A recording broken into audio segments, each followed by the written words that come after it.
Hey everyone, I hope you're doing well today. There's been a major shakeup in Washington that could change how two of the most important federal agencies operate, the Social Security Administration and the IRS. Treasury Secretary Scott Bessent has just made a surprising move, appointing Frank Bisignano, who currently leads Social Security, to also take over the IRS. That's right. For the first time ever, one person is now running both agencies. It's an unprecedented move that's turning a lot of heads in D.C., raising eyebrows across the political spectrum, and leaving many Americans asking the same question. What does this mean for us? Could this change the way our Social Security benefits and taxes are handled in the future? Stick with me because there's a lot to unpack here, and understanding what's happening now could really help you make sense of what's coming next. Before we dive in, I'd love to know your take.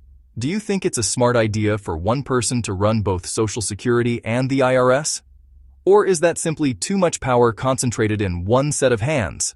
Drop your thoughts in the comments below. And while you're there, don't forget to subscribe for calm, clear updates about Social Security, taxes, and other changes that directly affect your wallet. Alright, let's break this down. Frank Bisignano, who's been leading the Social Security Administration since May, has now been appointed as the first ever Chief Executive Officer of the IRS.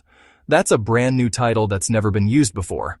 Traditionally, the IRS is led by a commissioner, a role that requires Senate confirmation. But this time, Treasury Secretary Bessent created the new CEO position himself and appointed Bisignano directly, skipping the usual Senate process entirely. Some people see this as a bold, efficient move designed to modernize government. Others see it as a troubling overreach of authority. You see, both the IRS and Social Security Administration deal with trillions of dollars and touch nearly every American life. The IRS collects taxes. Social Security pays out benefits. So putting one person in charge of both, well, that's historic, and maybe a little risky. Bessent argues that both agencies face similar challenges: outdated technology, staffing shortages, massive workloads, and growing pressure to improve customer service. He says combining leadership will sharpen focus on collections, privacy, and service quality, aiming for better results for Americans. And on paper, that sounds great.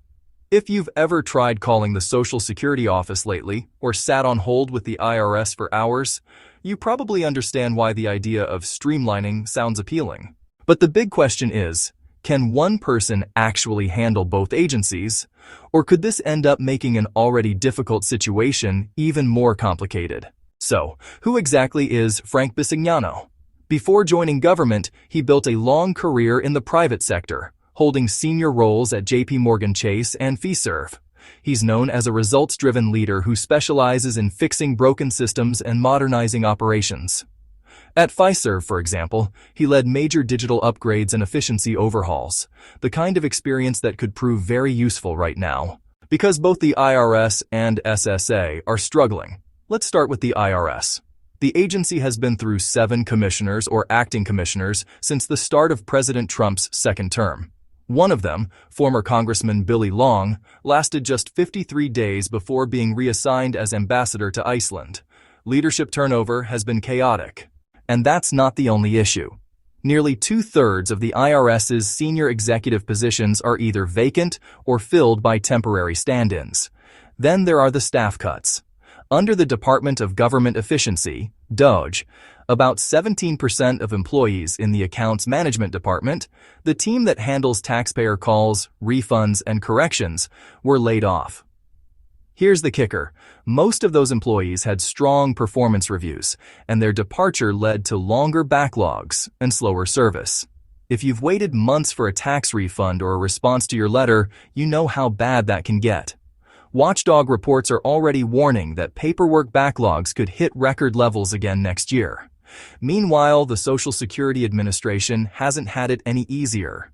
When Bisignano took over earlier this year, SSA was already dealing with frustrated callers, long wait times, and serious staff shortages.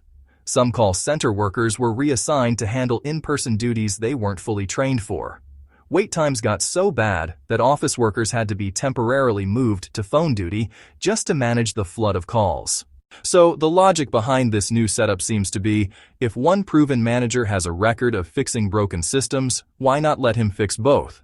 That's how Secretary Bessent is framing it, but not everyone is convinced.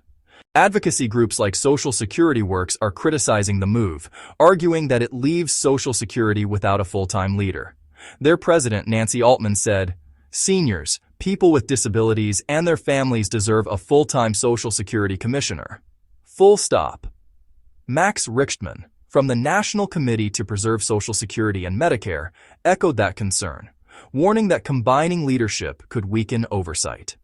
Former IRS Commissioner John Koskinen was even more blunt, saying it would never occur to him to try running both agencies, especially with tax season right around the corner. And Nina Olson, former IRS taxpayer advocate, called it a gamble, pointing out that after so many cuts and rehires, the IRS is already struggling to rebuild institutional knowledge.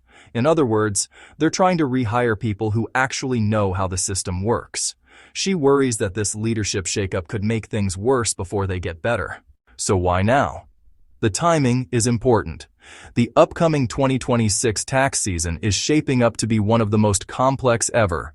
President Trump's One Big Beautiful Bill, signed back in July, made major changes to the tax system, including new deductions for tipped workers, overtime pay, seniors, and residents of high-tax states. That means the IRS now has to rework tax forms, train staff, and update software, all in just a few months, and do it during a partial government shutdown. To make matters worse, watchdogs say about a quarter of the IRS's IT staff is gone, and new scanning systems aren't working properly. Combine that with fewer employees and shrinking budgets, and this tax season could get messy. Remember that $80 billion the Biden administration had set aside for IRS modernization and enforcement? Most of it's been clawed back. Only about $13 billion has actually been spent.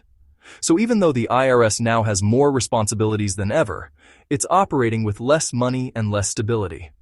In short, Bisignano is walking into one of the toughest environments imaginable. If he can somehow turn things around, it would be a huge accomplishment. But the question remains, can one person really manage both agencies effectively? Because this isn't just about management style, it's about accountability.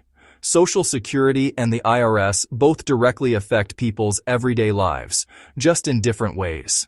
A delay in your Social Security check or your tax refund can mean real stress, real bills, and real consequences. Having both agencies under one leader could, in theory, improve coordination, or it could stretch that leader far too thin. These are massive operations. Social Security serves over 70 million beneficiaries. The IRS processes more than 260 million tax returns every year. That's not something you can manage on the side.